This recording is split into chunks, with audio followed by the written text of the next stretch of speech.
ที่เนี่ยพอว่าให้ฟังเนี่ยฟังง่ายๆแต่ขันผู้บอกเข้าใจโอ้ยฟังบ่มีบาลมบาลีบ่มีศัพท์มีแสงพระพุทธเจ้าบทเป็นคนเมืองไทยคนอินเดียพุ่นน่ะมันก็ว่าประเทศอินเดียพุ่นว่าเนี่ยพอว่าให้ฟังถึงบทหนึ่งฟังคักๆห่านคงเป็นคนเยอรมันเรียนปริญญาเอกได้3ปริญญาเอกได้3ด็อกเตอร์มาถามเนี่ยพอนิพพานนี่มีจริงไหมวะสันลาวานตายได้ยังเอาหรือวะสันแล้วกับชีวิตของนักบวชกับชีวิตของพระนี่คือกันไหมวะสันเนี่ยฟังถามอย่างสันหมู่เจ้าจีมีปัญญาถามอย่างสันเนี่ยจ้อยวับมึงปัญญาของหมู่เจ้าแท้ๆนะพวกคนไม่ได้เรียนมันจีมีปัญญาจังไหนถามมาหลายๆอาจารย์เนี่ยโอ้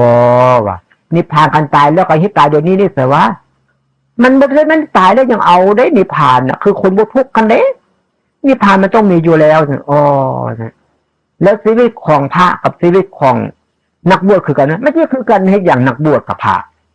ะก็เป็นผู้สอนคนผู้บ่มีทุกข์ไปต่างหากอันนักบวชแล้วก็ศึกแล้วก็บวชอันนี้ว่าซื้ออันนี้บางคนบ่มีข้าวกินบ่มีเฮือนนอนทุกข์ยากปากหมอมก็จำเป็นก็ไปอาศัยบวชเลี้ยงชีวิตสนวะเขาเบิ่งบ่ออกได้เรื่องตันน่ะนี่เบิ่งออกก็ยังกันเห็นมือกันเรื่องก็สาธุก็ว่านี่ไม่เป็นซั่น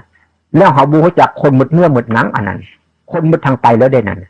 เขาต้องรู้จักกันซั่นคนมีตาทิพย์บ่ได้ว่าผู้นั้นผู้นี้ได้เฉพาะกับหมดเนื้อหมดหนังคือกันนั่นแหละดอกเฉพาะกับเป็นหลวงตาในบวช